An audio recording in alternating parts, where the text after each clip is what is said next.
dating. I had friends who were drinking, doing all kinds of things that weren't permissible in Islam. And for me, that was my jihad. That was my struggle to deal with those temptations and overcome them and say, you know, this is something that my religion doesn't allow. The greater jihad is to struggle against your base desires. The lesser jihad is to struggle against an enemy. It is a radical interpretation of this lesser definition of jihad, with which most of the world is now too tragically familiar. Over Muslim history, the term jihad has more often meant just war. So it is a kind of just warfare, and that, in the modern sense, is very often determined to be defensive war against external aggressors. Even so, the Quran places restrictions on those who would wage this type of warfare. Fight in the cause of Allah, those who fight you, but do not transgress limits, for Allah loveth not transgressors. In Muslim warfare, it's prohibited to kill women and children, to kill non-combatant civilians, for example. These things are all completely prohibited. Yet recent events have shown that for many thousands of Muslims, the end justifies the means in their definition of holy war.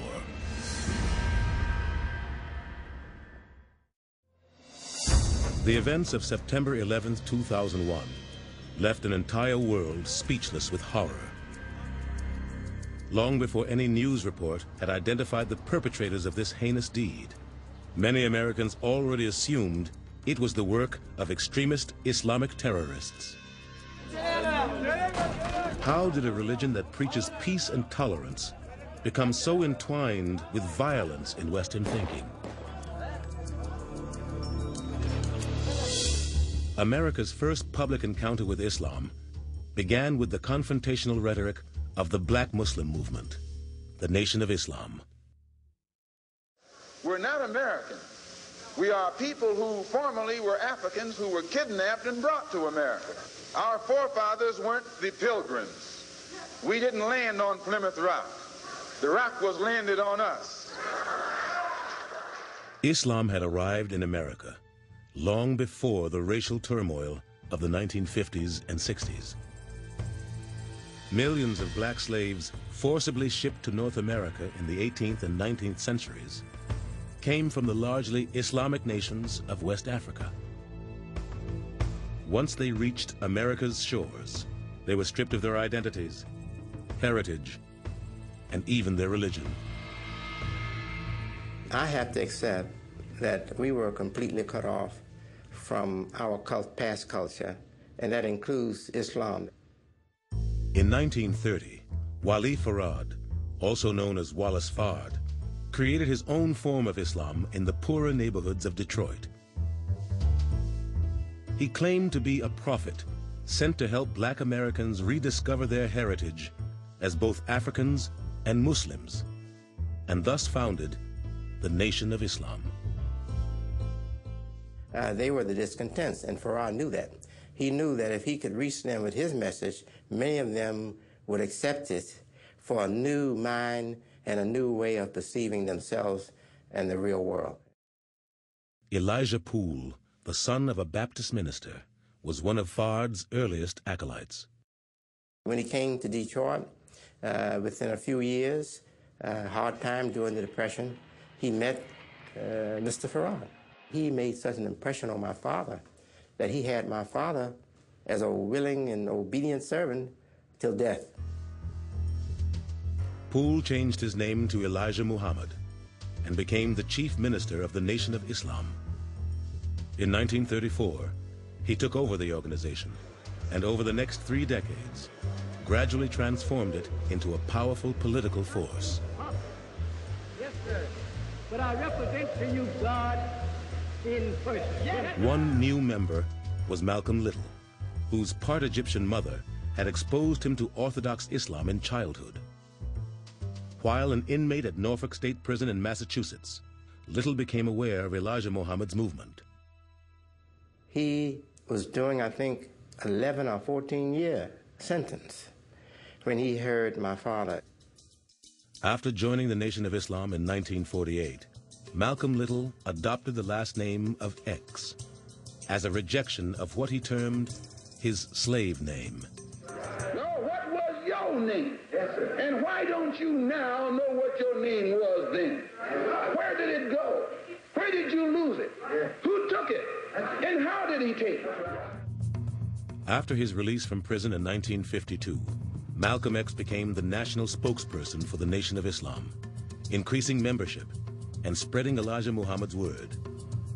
But the ideology of the Nation of Islam cast the white man as the devil, a view not shared by Orthodox Islam, or even Malcolm X. Wrestling with his private beliefs and public role, Malcolm X was seen as a threat to the organization. In 1964, he was expelled. Not long after, he set off on what became his pivotal pilgrimage to Mecca.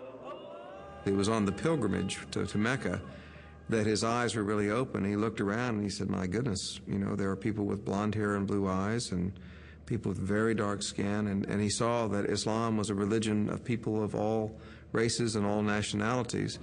And that really sort of gave the lie to some of what he was being taught by Elijah Muhammad. Malcolm X returned from Mecca, preaching an enlightened view of Islam, what many today call traditional or global Islam. His charisma and his power as a personality was so great that all eyes were on him, and he came to the truth of the separation between the Nation of Islam and global Islam. And he did it in the public, he did it on stage, he did it on camera. But this philosophical stance displeased more conservative members of the Nation of Islam. In 1965, as he spoke before a meeting of the Organization for Afro-American Unity, Malcolm X was gunned down by a group who many believe were conspirators from within the Nation of Islam. Despite his death, however, Malcolm X's vision of Islam would continue to steer the movement. When Elijah Muhammad passed away in 1975, his son assumed a new leadership role. When the son, Waris Dean Muhammad, took over the organization, he had already made that transition with Malcolm. And I told them, we are Muslims now, we're following the Quran.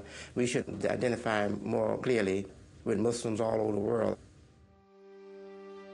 In 1976, W. Dean Muhammad changed the name of his father's movement to the World Community of Al-Islam in the West.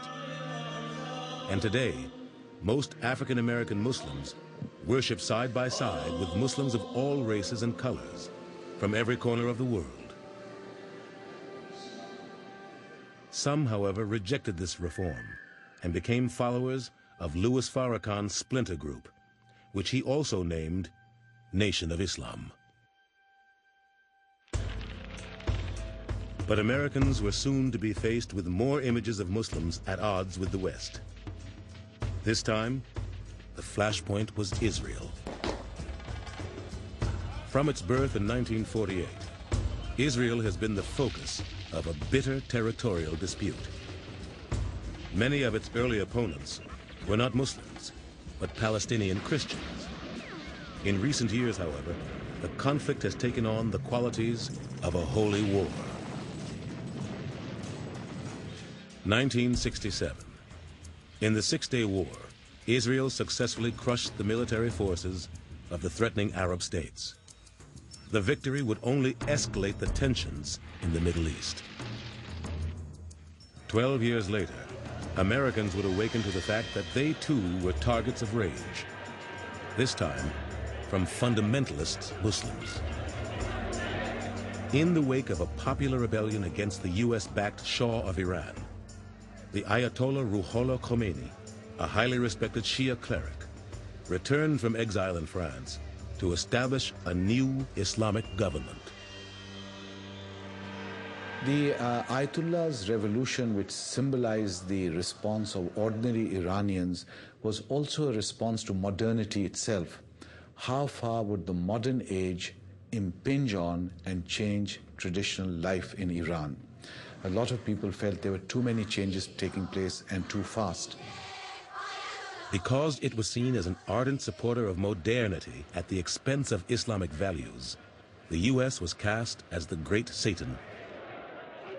In 1979, Iranian revolutionaries seized the American embassy in Tehran, holding its diplomatic personnel hostage for 444 days. The Ayatollah Khomeini was now transformed from an Ayatollah talking of religion and theological matters into a practical ruler. Now the big question, of course, is how a cleric transfers or transforms from a man of scholarship into a man of administration. And sometimes that transformation is not a very successful one. In 1981, the forces of Islam turned against one of their own. Many Muslims were enraged that Egypt's president, Anwar Sadat, had signed a U.S.-brokered peace treaty with Israel. But the soldiers who participated in Sadat's assassination were Islamic extremists intent on establishing a fundamentalist Islamic state in Egypt. There was real concern for the first year or two that there would be a major Islamic revolution in Egypt. That didn't happen.